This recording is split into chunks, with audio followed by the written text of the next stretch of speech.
Un jour, j'ai vécu une scène terrifiante, j'ai vu la terre fondre entre le feu et la glace, tout tournant de manière incontrôlable.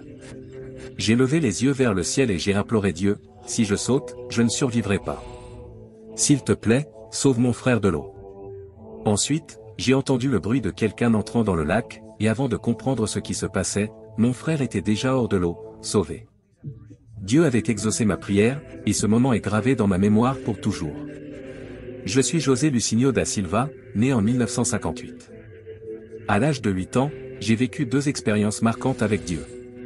Plus tard, vers 1977 ou 1978, à 20 ans, j'ai commencé à fréquenter l'Assemblée de Dieu. J'ai vécu à Limeira pendant 5 ans, et durant cette période, j'ai eu des expériences profondes avec Dieu, des anges et même des démons. L'une des plus marquantes fut un rêve dans lequel je voyais la Terre dans l'espace, se tordant au milieu de tempêtes, de feu et de vent. Même si j'étais si jeune, j'ai compris qu'il s'agissait d'un avertissement divin. Des années plus tard, j'ai compris que ce rêve était lié au passage de 2 Pierre 3:10, qui parle des cieux se repliant comme un rouleau et des éléments se dissolvant dans le feu. Ces expériences ont profondément marqué mon parcours. Quand mon frère est tombé dans le lac, alors qu'il était encore enfant, tout autour de moi semblait s'arrêter.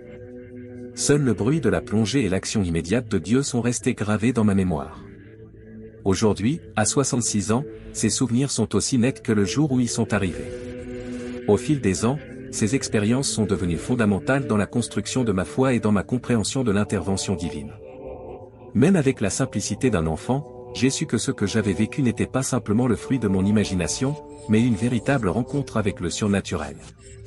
Ce rêve de la terre se tordant, le son du vent et la force des éléments en destruction n'étaient pas simplement une vision effrayante, mais une révélation.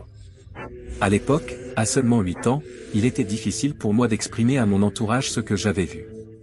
Je n'avais ni les mots ni la pleine compréhension pour expliquer ce qui se passait dans mon esprit et dans mon cœur. Cependant, j'ai tout gardé en moi, attendant le moment où je pourrais mieux comprendre. Plus tard, lorsque j'ai entendu la prédication sur 2 Pierre 3:10 à l'église, tout a pris sens. Ce que j'avais rêvé enfant était écrit dans les Écritures, et Dieu, d'une manière ou d'une autre, m'avait montré ce qui allait arriver. Les souvenirs des miracles et des délivrances que j'ai vus dans ma vie sont aussi vifs que s'ils s'étaient produits hier. Vivre à Limeira a été une période transformante. En plus des expériences spirituelles profondes, c'était comme si j'étais préparé pour quelque chose de plus grand. J'ai fait face à des visions, j'ai rêvé d'anges et j'ai eu des moments de confrontation avec des forces maléfiques. Tout cela a renforcé ma foi et m'a fait comprendre qu'au milieu de la lutte spirituelle, Dieu était toujours présent, veillant et protégeant. Cet épisode au lac, lorsque j'ai demandé à Dieu de sauver mon frère, m'a montré à quel point la prière sincère et remplie de foi peut déplacer le ciel. Ce jour-là, j'ai appris que, même sans tout comprendre de ce qui nous entoure, Dieu entend nos supplications et agit selon sa volonté. Aujourd'hui, à 66 ans, je peux affirmer que ce que j'ai vécu durant mon enfance et ma jeunesse a façonné qui je suis, et chaque jour, je suis reconnaissant envers Dieu pour ses interventions miraculeuses et ses révélations. Ces événements m'accompagnent comme une preuve vivante que Dieu est toujours présent, écoutant, guidant et révélant sa volonté à ceux qui ont foi. Ces épisodes ont façonné ma vie d'une manière que je ne peux décrire que comme divine. À partir de ce moment au lac, j'ai réalisé que Dieu écoute vraiment nos prières et répond, même dans les situations les plus désespérées. Cette expérience, et tant d'autres au fil des années, ont renforcé ma confiance dans le pouvoir de la foi et dans le soin constant de Dieu. Quand je vivais à Martin Francisco, dans une ferme appelée Sinesio, entourée de lacs et d'arbres, j'ai eu d'innombrables expériences qui ont marqué mon enfance. Mon père travaillait à l'usine Esmeralda, et notre vie était simple, mais pleine de beauté naturelle. C'est là-bas qu'à 8 ans et demi, j'ai commencé à avoir ces expériences spirituelles intenses. Une nuit, alors que je dormais, j'ai fait un rêve qui ne m'a jamais quitté. J'ai vu la Terre, là-haut dans l'espace, se tordant comme si elle était en train d'être détruite. Des vents furieux soufflaient, le feu et la glace se mêlaient, et tout semblait sur le point d'être anéanti. Pourtant, je n'avais pas peur, seulement une certitude que c'était Dieu qui montrait quelque chose d'important, comme un avertissement. À l'époque, je n'avais aucun moyen d'expliquer à qui que ce soit ce que j'avais vu, mais j'ai tout gardé dans mon cœur, jusqu'à ce que des années plus tard, en entendant une prédication sur 2 Pierre 3:10, je comprenne que cette vision était liée aux Écritures. Ces moments ont façonné ma façon de voir le monde et de comprendre l'action de Dieu dans ma vie. Je me souviens bien d'une autre expérience marquante, lorsque mon jeune frère est tombé dans le lac. Il n'avait que 2 ou 3 ans.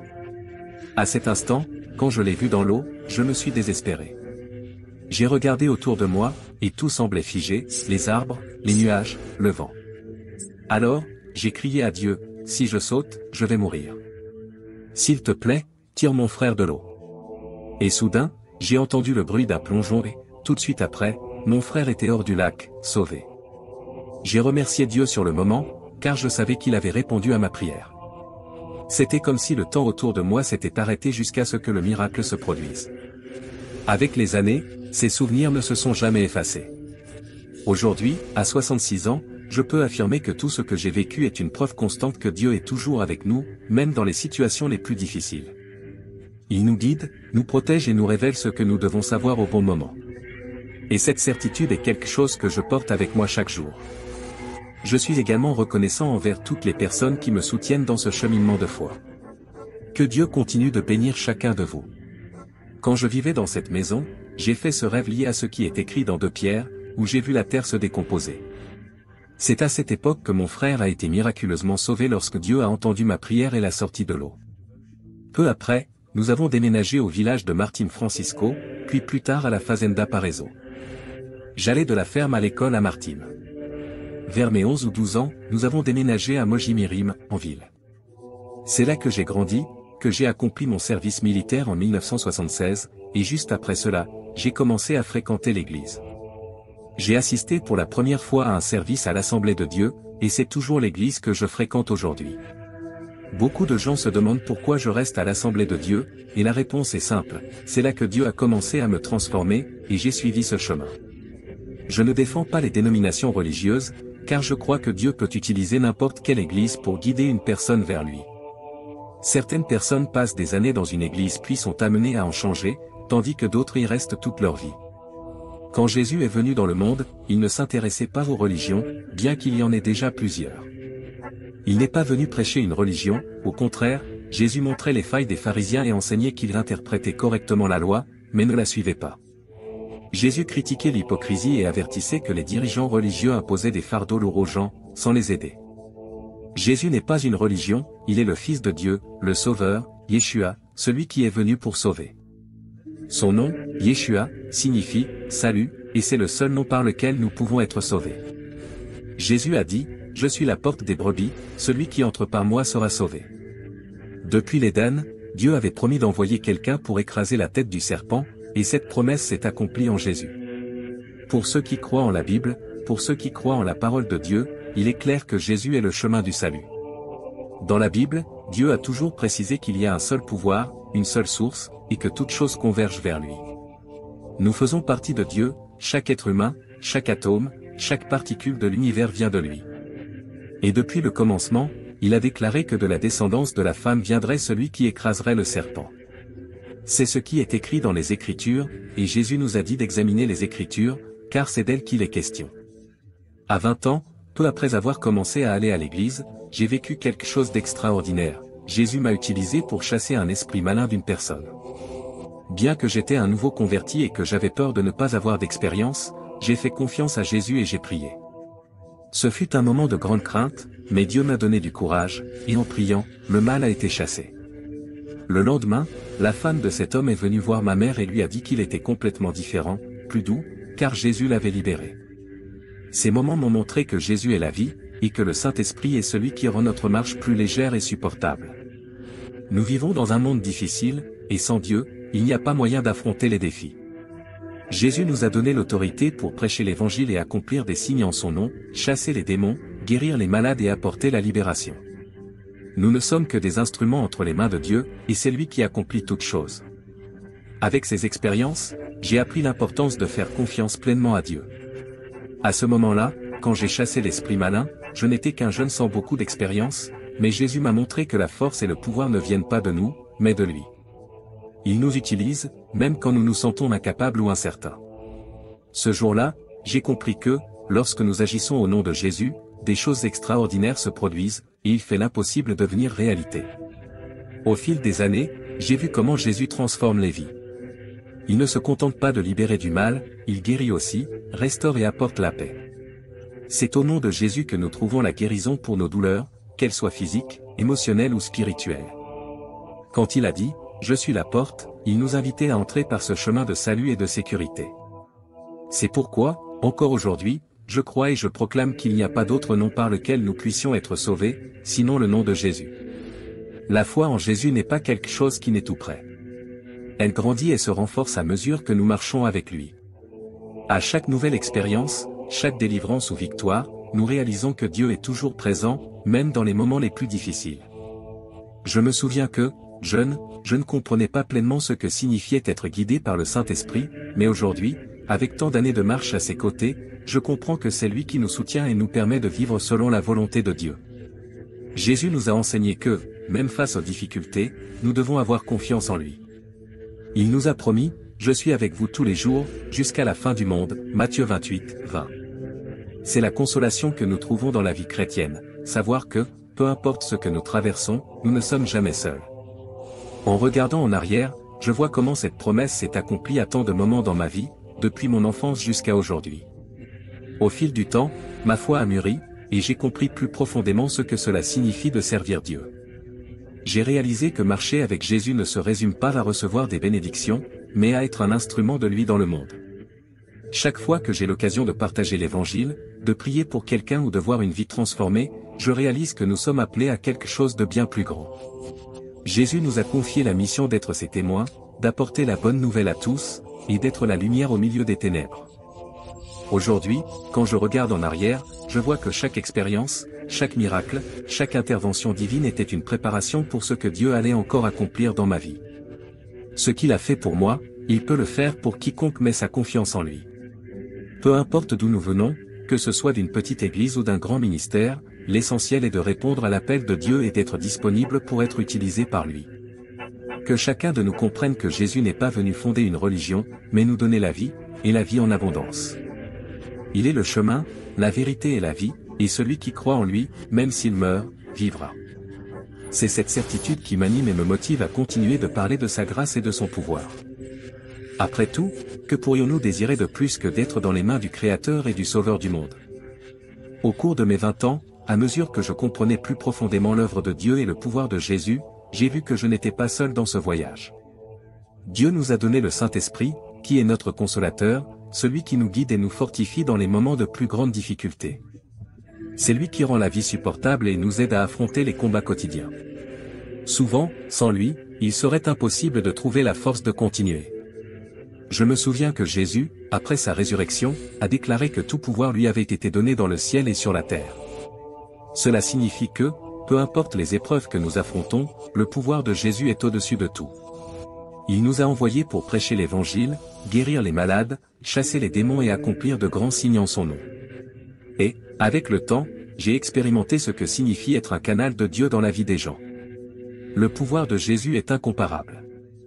La foi est la clé pour vivre sous ce pouvoir, et des signes suivront ceux qui croient. Lorsque nous prions et imposons les mains aux malades, nous voyons la guérison se produire, non par nous-mêmes, mais par la puissance de Jésus. Quand nous chassons les démons, c'est en son nom, car toute autorité lui a été donnée. Cela m'a appris que nous ne sommes que des instruments, le véritable pouvoir et la gloire appartiennent à Christ. La vie avec Dieu n'est pas exempte de défis.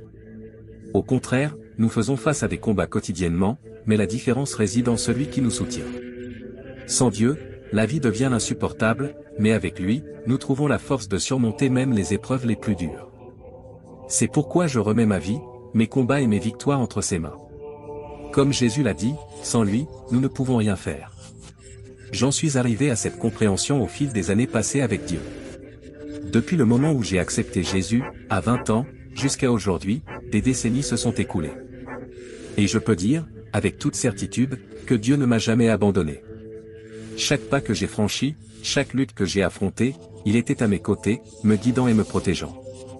La foi en Jésus n'est pas seulement quelque chose que nous proclamons avec des mots, c'est une vie que nous vivons, un engagement total à suivre son dessein. Aujourd'hui, à 66 ans, je continue de marcher sur le chemin de Dieu. Ma mission est de continuer à parler du pouvoir de Jésus, car je sais qu'il est le seul chemin vers le salut véritable. À chaque personne que je rencontre, à chaque occasion de parler de l'Évangile, je vois la main de Dieu agir, transformant et libérant. Car, en fin de compte, ce qui importe vraiment, c'est d'être aligné avec la volonté de Dieu et d'être utilisé par lui pour répandre l'amour et le salut que seul Jésus peut offrir. C'est alors, dans cette maison, que j'ai eu ce rêve lié à 2 Pierre, où j'ai vu la terre se désagréger. Après cela, nous avons vécu quelques changements. Nous avons quitté le village de Martim Francisco et déménagé à la Fazenda Parezo, d'où je me rendais à l'école à Martim. Plus tard, vers mes 11 ou 12 ans, nous avons déménagé à Mogi Mirim, où j'ai terminé mon adolescence. J'ai fait mon service militaire au Tiro de Guerra en 1976, faisant partie de la 2e promotion. Peu de temps après, j'ai commencé à fréquenter l'église pour la première fois. C'était l'Assemblée de Dieu, et c'est là que ma foi s'est solidifiée. Pourquoi l'Assemblée de Dieu? Parce que c'est là que Dieu m'a conduit au début de mon parcours, et j'y suis resté jusqu'à aujourd'hui. Je ne défends pas une dénomination particulière. Pour moi, l'important n'est pas le nom de l'église, mais ce qu'elle représente. Chaque église peut être un chemin pour conduire une personne à Dieu. Certaines personnes restent dans la même église pendant des années, d'autres changent de lieu à mesure que Dieu les guide. Ce qui compte, c'est que Jésus n'est pas venu dans ce monde pour fonder une religion. Il est venu trouver un monde déjà plein de religions, mais il a apporté un message de salut, non de règles religieuses. Jésus a dit que les pharisiens comprenaient la loi, mais ne la mettaient pas en pratique. Il condamnait leur hypocrisie, car ils imposaient des fardeaux lourds sur les autres sans faire quoi que ce soit pour les soulager. La religion, parfois, peut être ainsi, mais Jésus est différent. Il ne s'agit pas de règles ou de rituels, mais d'une véritable relation avec Dieu. Jésus est le Fils de Dieu, le Sauveur promis depuis le commencement, depuis le Jardin d'Éden. La Bible nous enseigne que Dieu est unique et que tout ce qui existe vient de lui. Nous faisons partie de Dieu, et tout ce qui nous entoure reflète le pouvoir du Créateur. Dès le début, il a été prophétisé que de la descendance de la femme viendrait celui qui écraserait la tête du serpent, une promesse qui s'est accomplie en Jésus. Il est Yeshua, le Sauveur. Comme il est écrit, il n'y a sous le ciel aucun autre nom qui ait été donné parmi les hommes, par lequel nous devions être sauvés, Actes 4h12. Jésus est le chemin, la vérité et la vie. Quand j'avais à peine 20 ans, j'ai eu l'honneur d'être utilisé par Jésus pour libérer une personne d'un esprit maléfique. J'étais encore jeune dans la foi, plein de doutes, mais j'ai mis ma confiance en Dieu. Même sans beaucoup d'expérience, j'ai prié, et l'esprit mauvais a été chassé. Ce moment a été déterminant, car il m'a montré le pouvoir du nom de Jésus et comment il peut utiliser chacun de nous, même dans notre faiblesse. Le lendemain, l'épouse de cet homme est venue voir ma mère pour lui dire à quel point son mari avait changé après cette délivrance. Cela m'a permis de comprendre que Jésus est notre force, et que, grâce au Saint-Esprit, ma vie devient plus légère, même dans les moments difficiles. Chers amis, je tiens à partager avec vous une expérience très importante de ma vie, mon expérience de mort imminente, Amy. Un jour, avec des amis de l'église, nous étions 5 jeunes en tout, et nous avons décidé de prendre nos vélos pour aller nager dans un lac. C'était une aventure typique de jeunesse. J'avais déjà traversé plusieurs situations de quasi-noyade auparavant, et même sauvé 3 personnes. Donc, je savais à quel point cela pouvait être dangereux. Lorsque nous sommes arrivés, j'ai descendu de mon vélo, enlevé mes vêtements, et plongé directement dans l'eau. En nageant pour traverser le lac, j'ai commencé à me sentir mal. Mon corps a commencé à me faire souffrir, ma tête battait douloureusement, et mon estomac semblait en train de se contracter. La douleur dans mes muscles était insupportable, ma vision devenait floue, et l'inconfort dans ma bouche me faisait penser que j'étais sur le point d'avoir une congestion. J'ai essayé de revenir à la rive, mais la douleur était telle que j'ai pensé, je vais mourir. Avec beaucoup de difficultés, j'ai levé la tête et dit, Jésus, ne me prends pas maintenant. Je viens juste de commencer à aller à l'église, je n'ai encore rien accompli. Je suis célibataire, mes parents ne sont même pas croyants. S'il te plaît, ne me prends pas maintenant. Puis j'ai posé ma tête au sol, et tout est devenu noir. La dernière chose que j'ai vue, c'était l'obscurité qui m'enveloppait totalement. Soudain, une lumière intense est apparue, plus brillante que le soleil, et j'ai réalisé que je pouvais voir, entendre et sentir tout de façon amplifiée. En regardant vers le haut, j'ai compris que je sortais de mon corps, comme si je volais ou que j'étais attiré vers l'horizon, à une vitesse inimaginable. En un clin d'œil, je voyais la terre s'éloigner. Je me suis arrêté brusquement, les bras ouverts, sentant l'air autour de moi comme si je faisais partie de lui.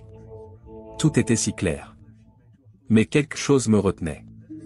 C'est alors que j'ai vu mon corps là-bas, avec la tête appuyée contre le sol. Je savais que je devais retourner, mais je ne le voulais pas. Être libéré de mon corps était une sensation de liberté indescriptible, comme si je pouvais tout faire. Mais quelque chose en moi me disait qu'il était temps de revenir. Au moment où j'ai accepté de revenir, j'ai été attiré à toute vitesse dans mon corps. Je me suis levé, un peu désorienté, et j'ai dit à mes amis, allons-y, j'ai quelque chose à vous raconter. Depuis ce jour, j'ai raconté cette expérience dans des églises, et cela fait plus de 30 ans que je la partage. J'ai de nombreux témoignages à partager, mais celui-ci est gravé dans ma mémoire comme l'une des expériences les plus profondes que j'ai jamais vécues. Ce jour-là, je n'ai pas été au ciel ni en enfer, mais ce qui m'a le plus marqué, c'était la sensation de liberté en quittant mon corps. Tout en moi semblait amplifié, ma vision, mon oui, ma compréhension. Je pouvais même entendre mes amis discuter de ce qui se passait, même s'ils étaient loin. Mais une fois revenu dans mon corps, tout est devenu difficile, marcher, respirer, vivre dans les limites physiques. Cette expérience m'a fait désirer encore plus le jour où Jésus me prendra pour continuer le voyage qui avait été interrompu à ce moment-là. Depuis, j'ai raconté ce témoignage partout où je vais, et j'ai vu des choses extraordinaires, des anges, des démons, et même, une fois, Lucifer lui-même.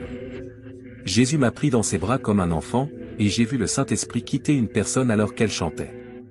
J'ai aussi eu des visions de l'univers, des galaxies et des corps célestes que nous ne pouvons observer aujourd'hui qu'avec des technologies comme le télescope James Webb. Et cela s'est produit bien avant que cette technologie n'existe. Cette expérience de quasi-mort a profondément marqué ma vie. Je continue à prêcher, à partager mon témoignage, et à rappeler l'importance d'être prêt, car Jésus revient. Il nous a promis qu'il reviendrait nous chercher, et je veux être prêt, avec ma famille, pour ce moment. Que le Saint-Esprit de Dieu, le Ruach HaKodesh, brille dans vos vies, et que vous acceptiez Jésus comme votre Sauveur. Il revient bientôt, et il prépare une place pour nous. Que Dieu vous bénisse tous, au nom de Jésus, Amen. Après être revenu dans mon corps, tout semblait différent. La sensation d'être enfermé dans les limites physiques était suffocante. Tout ce que je faisais semblait lourd, marcher, respirer, voir. Alors qu'en dehors de mon corps, je me sentais léger, libre, avec une vision amplifiée de tout ce qui m'entourait. J'entendais au loin, je voyais des détails que je n'avais jamais perçus auparavant. Mais une fois revenu dans mon corps, c'était comme si tout était à nouveau limité. Cette expérience m'a marqué à jamais. J'ai réalisé que notre existence sur Terre n'est qu'une petite partie de notre parcours. Ce qui nous attend au-delà est quelque chose de grandiose, une liberté indescriptible. Depuis lors, j'ai partagé cette expérience dans des églises et avec tous ceux que je rencontre. Parler de cette expérience de quasi-mort, ou EQM, est une façon de témoigner du pouvoir de Dieu et de combien il est proche de nous. Pendant plus de 30 ans, j'ai partagé ce témoignage. En plus de cette expérience, j'ai été témoin de nombreuses autres manifestations surnaturelles. J'ai vu des anges 3 fois, et à certaines occasions, des démons. Une fois, j'ai eu une vision de Lucifer, un moment effrayant, mais qui a aussi prouvé le pouvoir de Jésus. Un autre jour, Jésus m'a pris dans ses bras, comme un enfant, et j'ai ressenti le réconfort et la paix que lui seul peut offrir. J'ai également vu le Saint-Esprit se manifester, quittant une personne pendant qu'elle chantait, sous la forme d'un homme, une vision que je n'oublierai jamais. Une autre expérience inoubliable a été la vision de l'univers. J'ai vu des galaxies et des corps célestes que nous ne pouvons observer aujourd'hui qu'avec des technologies avancées comme le télescope James Webb. Mais à cette époque, bien avant que cette technologie n'existe, Dieu m'avait permis d'entrevoir ces merveilles. Ce fut un moment d'émerveillement pur, où j'ai pris conscience de l'immensité de la création divine et de tout ce que nous ignorons encore. Cette expérience de quasi-mort m'a fait comprendre que notre vie ici sur Terre n'est qu'une préparation pour ce qui est à venir. Ce que nous vivons ici, avec nos limitations physiques et nos défis quotidiens, n'est que temporaire. La véritable vie, la vie en plénitude, se trouve auprès de Jésus. C'est pourquoi, depuis ce jour, j'aspire au moment où il me prendra pour continuer ce voyage qui a été interrompu. Je veux achever la route que j'ai commencée ce jour-là, au bord du lac. J'ai raconté cette expérience de nombreuses fois et je continuerai à la partager tant que Dieu me le permettra. Et je termine toujours avec un message clair, Jésus est l'auteur et le consommateur de notre foi. Il guérit, il baptise dans le Saint-Esprit, et il reviendra pour nous chercher. Nous devons être prêts, car le temps est proche. Le Saint-Esprit de Dieu, le Ruach HaKodesh, est là pour nous guider. Jésus est le Messie, notre Sauveur, et il veut que nous soyons tous prêts pour son retour. Que chacun de vous accepte Jésus dans son cœur, car il revient pour chercher son peuple. Je veux être là, avec ma famille et mes enfants, prêts à rencontrer notre Sauveur. Que Dieu vous bénisse tous, au nom de Jésus, Amen. Je savais à quel point cela pouvait être dangereux. Lorsque nous sommes arrivés, j'ai descendu de mon vélo, retiré mes vêtements et plongé directement dans l'eau. Pendant que je nageais pour traverser le lac, je me suis soudain senti mal. Mon corps a commencé à me faire souffrir, ma tête battait douloureusement, et j'avais l'impression que mon estomac se contractait. La douleur dans mes muscles était insupportable, ma vision s'est troublée, et j'avais l'impression d'être sur le point d'avoir une congestion. J'ai essayé de revenir à la rive, mais la douleur était si intense que j'ai pensé, je vais mourir. Avec beaucoup de difficultés, j'ai levé la tête et j'ai dit, Jésus, ne me prends pas maintenant. Je viens à peine de commencer à fréquenter l'église, je n'ai encore rien accompli. Je suis célibataire, mes parents ne sont même pas croyants. S'il te plaît, ne me prends pas maintenant. Après cela, j'ai posé ma tête sur le sol, et tout est devenu noir. Le dernier souvenir que j'ai eu était cette obscurité totale, comme si j'avais complètement perdu connaissance. Soudain, une lumière intense a jailli, plus brillante que le soleil, et j'ai réalisé que je voyais, entendais et ressentais tout d'une manière amplifiée. En regardant vers le haut, j'ai compris que je sortais de mon corps, comme si je volais ou que j'étais attiré vers un coucher de soleil, dans une direction parfaitement inclinée. La vitesse était tellement rapide que je ne pouvais la mesurer, et bientôt, j'ai vu la terre s'éloigner derrière moi. Puis, je me suis arrêté brusquement, les bras ouverts, et j'ai eu l'impression de pouvoir sentir l'air tout autour de moi, comme si j'en faisais partie. Tout était si clair. Pourtant, quelque chose me retenait de continuer plus loin. C'est alors que j'ai réalisé que mon corps était toujours là, en bas, la tête appuyée sur le sol. Je savais que je devais revenir, mais je ne le voulais pas. Être libéré de mon corps était une sensation de liberté indescriptible, comme si je pouvais tout faire. Mais une voix en moi disait qu'il était temps de revenir. Au moment où j'ai accepté de revenir, j'ai été aspiré rapidement vers mon corps. Je me suis relevé, un peu étourdi, et j'ai dit à mes amis, partons, j'ai quelque chose à vous raconter. Depuis ce jour, j'ai partagé cette expérience dans les églises pendant plus de 30 ans. J'ai beaucoup de témoignages à raconter, mais celui-ci restera gravé dans ma mémoire comme l'une des expériences les plus profondes que j'ai vécues. Je n'ai pas été au ciel ni en enfer ce jour-là, mais ce qui m'a le plus impressionné, c'était la sensation de liberté en quittant mon corps. Tous mes sens étaient amplifiés, ma vue, mon ouïe, ma compréhension. Je pouvais même entendre mes amis discuter de loin sur ce qui se passait. Mais une fois de retour dans mon corps, tout est devenu difficile, marcher, respirer, vivre avec les limitations physiques.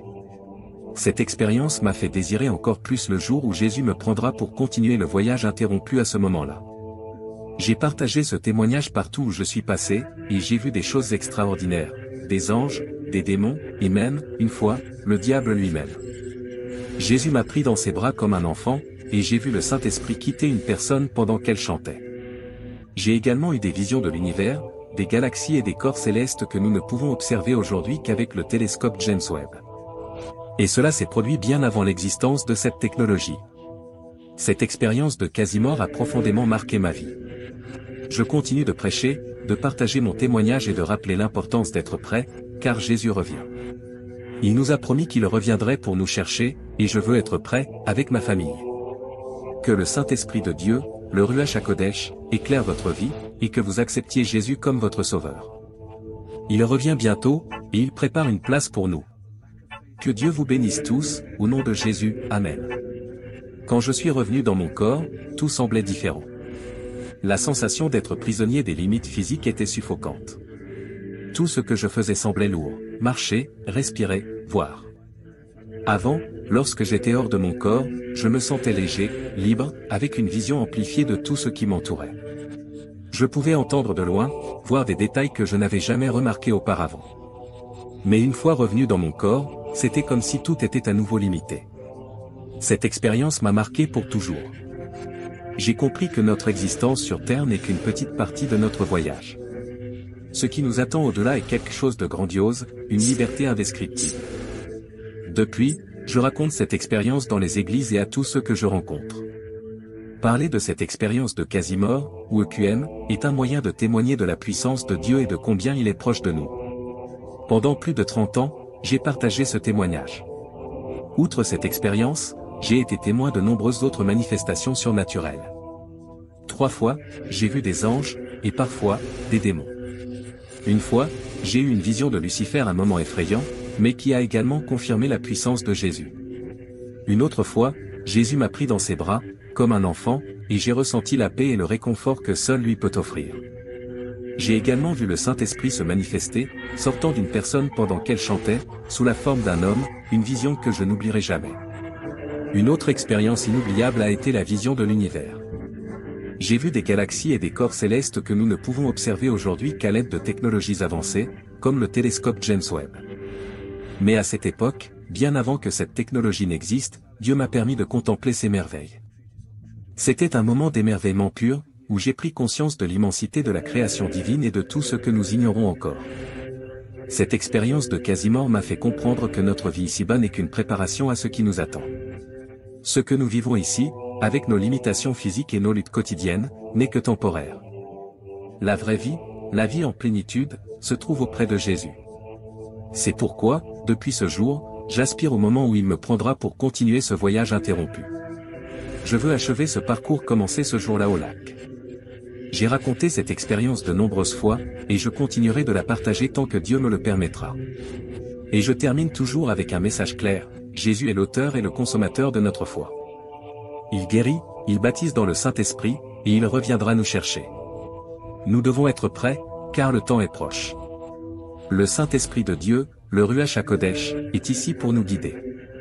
Jésus est le Messie, notre Sauveur, et il désire que chacun de nous soit prêt pour son retour. Que chacun accepte Jésus dans son cœur, car il revient pour chercher son peuple. Je veux être là, avec ma famille et mes enfants, prêts à rencontrer notre Sauveur. Que Dieu vous bénisse tous, au nom de Jésus, Amen. Une autre expérience inoubliable a été ma vision de l'univers. J'ai vu des galaxies et des corps célestes qui, aujourd'hui, ne peuvent être observés qu'à l'aide de technologies avancées comme le télescope James Webb. Mais à l'époque, bien avant que cette technologie n'existe, Dieu m'a permis de contempler ces merveilles. C'était un moment de pure admiration, où j'ai réalisé l'immensité de la création divine et combien il nous reste à découvrir. Cette expérience de quasi-mort m'a fait comprendre que notre vie ici sur Terre n'est qu'une préparation pour ce qui nous attend. Ce que nous vivons ici, avec nos limitations physiques et nos défis quotidiens, n'est que temporaire. La véritable vie, celle en plénitude, se trouve aux côtés de Jésus. C'est pourquoi, depuis ce jour, j'aspire au moment où il me prendra pour continuer ce voyage interrompu. Je veux achever la route que j'ai commencée ce jour-là au bord du lac. J'ai partagé cette expérience de nombreuses fois, et je continuerai à la raconter aussi longtemps que Dieu me le permettra. Et je termine toujours avec un message clair: Jésus est l'auteur et le consommateur de notre foi. Il guérit, il baptise dans le Saint-Esprit, et il reviendra nous chercher. Nous devons être prêts, car le temps est proche. Le Saint-Esprit de Dieu, le Ruach HaKodesh, est ici pour nous guider. Jésus est le Messie, notre Sauveur, et il veut que chacun de nous soit prêt pour son retour. Que chacun accepte Jésus dans son cœur, car il revient bientôt pour chercher son peuple. Je veux être là, avec ma famille et mes enfants, prêts à rencontrer notre Sauveur. Que Dieu vous bénisse tous, au nom de Jésus, Amen. Restez avec nous, et que la paix et l'amour de Dieu, qui dépasse tout entendement, protègent vos cœurs et vos esprits en Christ Jésus, aujourd'hui et pour le reste de votre vie, Amen. N'oubliez pas de consulter nos playlists pour découvrir plus de contenu comme celui-ci. Ah, et n'oubliez pas de vous abonner à la chaîne et de laisser un like. On se retrouve dans la prochaine vidéo.